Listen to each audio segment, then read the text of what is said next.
આજે હું તમારી સાથે શેર કરીશ એકદમ બજાર જેવી ફ્રેન્ચ ફ્રાઈઝની રેસીપી. તો આ ફ્રેન્ચ ફ્રાઈઝને આપણે 100% ક્રિસ્પી અને કુરકુરી એકદમ સહેલી રીત અને સ્પેશિયલ ટેકનિક સાથે તૈયાર કરશું, જેને તમે એકવાર બનાવીને ફ્રીઝરમાં લાંબા સમય સુધી સ્ટોર કરી શકો છો અને પછી બાળકોને જ્યારે ખાવાનું મન થાય ત્યારે ફક્ત 5 મિનિટમાં તેને ક્રિસ્પી તૈયાર કરી શકો છો. એકદમ સિમ્પલ રેસીપી છે. ચાલો શરૂ કરીએ. લખેલી રેસીપી વિડીયો સાથે જોવા માટે ગૂગલ પ્લે સ્ટોરમાંથી ડાઉનલોડ કરો નેહાસ કુકબુક એપ. સાથે મારી ચેનલને સબસ્ક્રાઇબ કરી બેલ આઇકોનને જરૂરથી દબાવો નવા રેસીપી વિડીયો સૌથી પહેલાં જોવા માટે. બજાર જેવી એકદમ ક્રિસ્પી અને કુરકુરી ફ્રેન્ચ ફ્રાઈઝ બનાવવા માટે મેં અહીંયા 1 કિલો જેટલા વેફરના બટેટા લીધેલા છે. તો ફ્રેન્ચ ફ્રાઈઝ ક્રિસ્પી બને તેના માટે બટેટામાં સ્ટાર્ચનું પ્રમાણ ઓછું હોવું ખૂબ જ જરૂરી છે. ચિપ્સોના પહાડી આલુ જેવા બટેટામાં સ્ટાર્ચ કન્ટેન્ટ એકદમ ઓછો હોય છે, જે તમને માર્કેટમાં કોઈ પણ બટેટાવાળા પાસેથી ખૂબ જ સહેલાઈથી મળી જશે. આ સિવાય તમે આ રીતના લાલ બટેટાનો ઉપયોગ પણ ફ્રેન્ચ ફ્રાઈઝ બનાવવા માટે કરી શકો છો. બસ રેગ્યુલર બટેટા કે જેમાં મીઠાશ હોવાને લીધે સ્ટાર્ચનું પ્રમાણ વધુ હોય છે તેનો ઉપયોગ ફ્રેન્ચ ફ્રાઈઝ બનાવવા માટે ન કરવો, કારણ કે આ ફ્રેન્ચ ફ્રાઈઝને આપણે લાંબા સમય સુધી સ્ટોર કરી શકાય તે રીતે ક્વોન્ટિટીમાં બનાવવાના છીએ. તો હવે બટેટાને કટ કરવા માટે લઈ લઈએ અને સૌથી પહેલાં પીલરની મદદથી બટેટાની છાલને કાઢી લઈએ. તો મેં બટેટાની છાલને સારી રીતે કાઢી લીધેલી છે. હવે ચિપ્સ માટે આપણે બટેટાને થોડો સ્ક્વેર શેપ આપવાનો છે, એટલે છરીની મદદથી તેની કિનારીને કટ કરી લઈએ અને તેને સ્ક્વેર શેપ આપી દઈએ. અને હવે તેને આ રીતના લાંબી થીક સ્લાઇસમાં કટ કરી લઈએ. તો અહીંયા સ્લાઇસની થિકનેસ 1 સેન્ટીમીટર જેટલી હશે તો તે પરફેક્ટ લાગશે. તો હવે કટ થયેલી સ્લાઇસમાંથી 2 સ્લાઇસ લઈને તેમાંથી આ રીતની ફ્રેન્ચ ફ્રાઈઝને કટ કરી લઈએ. તો તમે જોઈ શકો છો કે ન વધુ પડતી જાડી કે ન વધુ પડતી પતલી એવી આ રીતની ફ્રેન્ચ ફ્રાઈઝ કટ થઈને તૈયાર થઈ ગઈ છે. તો હવે આ રીતના બધા જ બટેટાને કટ કરી લઈએ અને હવે કટ કરેલા બટેટાને પાણીમાં એડ કરીને તેને સારી રીતે ધોઈ લઈએ, જેથી તેની ઉપર રહેલો સ્ટાર્ચ નીકળી જાય. તો અહીંયા આપણે ચિપ્સને ત્યાં સુધી ધોવાની છે જ્યાં સુધી આ રીતનું સફેદ પાણી ક્લિયર ન થઈ જાય. અને હવે ધોવાયેલી ચિપ્સનું બધું જ પાણી કાઢી લઈએ.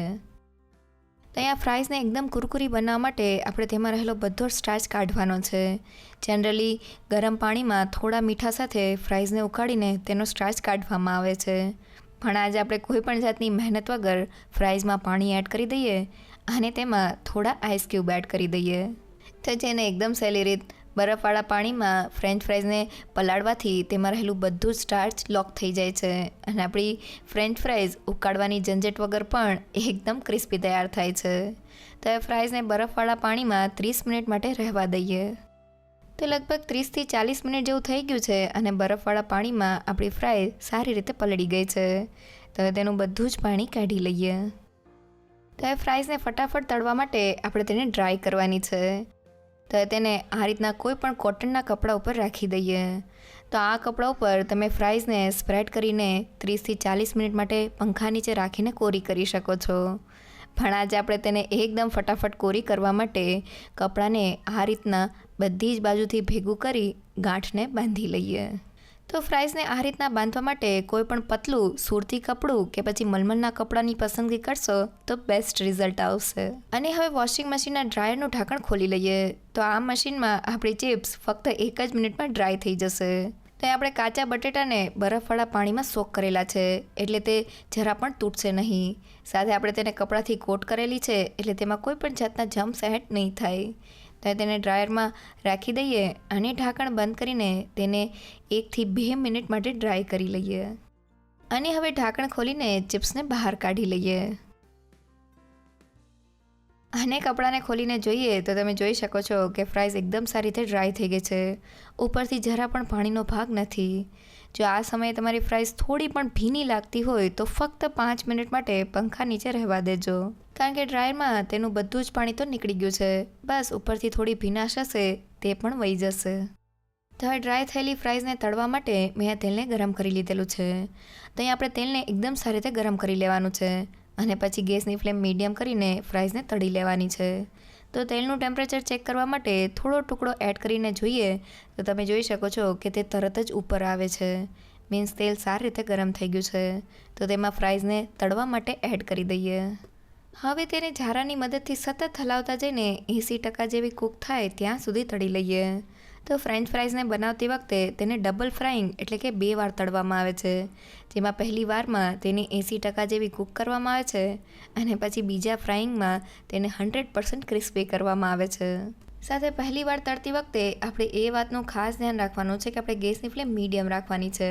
સાથે આપણે ફ્રાઈઝને લાલ નથી કરવાની, બસ એ થોડી કૂક થઈ જાય અને તેનો સફેદ કલર રહે તેટલી જ તળવાની છે. તો ફ્રાઈઝને તળતા લગભગ 5 થી 7 મિનિટ જેવું થઈ ગયું છે અને છરીની મદદથી તેને ચેક કરીએ તો તે સારી રીતે તૂટી જાય છે. મીન્સ એ અંદરથી 80% જેવી કૂક થઈ ગઈ છે. તો હવે તેને કાઢીને આ રીતના જારી ઉપર સ્પ્રેડ કરી દઈએ, જેથી તે થોડી ઠંડી થઈ જાય. જો આ સમયે તમારે ફ્રેન્ચ ફ્રાઈઝને ખાવી હોય તો તમે બીજી વાર તળીને તેને ક્રિસ્પી કરી શકો છો, પણ હું તેને સ્ટોર કરવા માટે આ રીતની ઝીપલોક બેગમાં ભરી લઈશ. તો તૈયાર થયેલી આ ફ્રેન્ચ ફ્રાઈઝને તમે ફ્રીઝરમાં એટલે કે જ્યાં આપણે બરફ રાખીએ છીએ ત્યાં તમે રાખીને 1 થી 2 મહિના સુધી સ્ટોર કરી શકો છો અને પછી જ્યારે બાળકોને ખાવાનું મન થાય ત્યારે એકદમ ફટાફટ ક્રિસ્પી તૈયાર કરી શકો છો. હવે ફ્રેન્ચ ફ્રાઈઝને ફટાફટ ક્રિસ્પી કરવા માટે મેં ફરી પાછું તેલને ગરમ કરી લીધેલું છે. હવે આપણી ફ્રીઝરમાં રાખેલી ફ્રેન્ચ ફ્રાઈઝને ગરમ તેલમાં તળવા માટે એડ કરી દઈએ અને હવે મીડિયમ ગેસની ફ્લેમ પર તેને ક્રિસ્પી કરી લઈએ. તો પહેલી વાર તળીને ફ્રેન્ચ ફ્રાઈઝને ફ્રીઝરમાં રાખવાથી તેની ઉપર બરફનું એક કોટિંગ થઈ જાય છે, જેનાથી આપણે જ્યારે તેને બીજી વાર તળીએ ત્યારે તે એકદમ ક્રિસ્પી તૈયાર થાય છે. તો ફ્રેન્ચ ફ્રાઈઝને તળાતા લગભગ 5 થી 7 મિનિટ જેવું થઈ ગયું છે અને તે બહારથી એકદમ ક્રિસ્પી અને ગોલ્ડન બ્રાઉન થઈ ગઈ છે. તો તળાયેલી ક્રિસ્પી ફ્રેન્ચ ફ્રાઈઝને બાઉલમાં લઈ લઈએ. તો ટિશ્યુ પેપરની જગ્યાએ આ રીતના બાઉલમાં ફ્રેન્ચ ફ્રાઈઝને લેવાથી તેની ઉપર મસાલો એકદમ સારી રીતે કોટ થઈ જાય છે. તો હવે ક્રિસ્પી ફ્રેન્ચ ફ્રાઈઝ ઉપર થોડું મીઠું અને થોડો મરી પાવડર સ્પ્રિંકલ કરી લઈએ અને તેને સારી રીતે મિક્સ કરી લઈએ.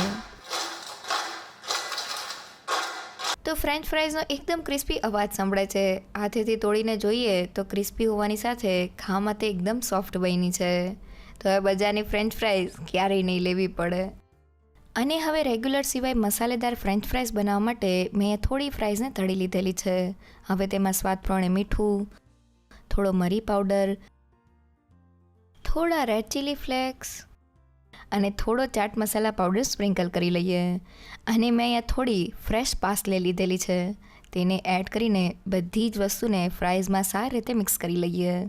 તો ઘરે રેસ્ટોરન્ટ કે કેફેમાં મળે તેવી ફ્રેન્ચ ફ્રાઈઝ ખૂબ જ ઓછા ખર્ચામાં ઘરે બનાવવા લખેલી રેસીપી જોતી હોય તો મેં વેબસાઇટની લિંક ડિસ્ક્રિપ્શન બોક્સમાં આપેલી છે. જો તમને મારી આજની રેસીપી ગમી હોય તો મને કમેન્ટ સેક્શનમાં જરૂરથી કહેજો. સાથે મારા વિડીયોને લાઇક અને ફ્રેન્ડ્સમાં શેર કરજો અને મારી ચેનલને સબસ્ક્રાઈબ કરવાનું ના ભૂલશો. તો ફરી મળીએ એક નવી રેસીપી સાથે.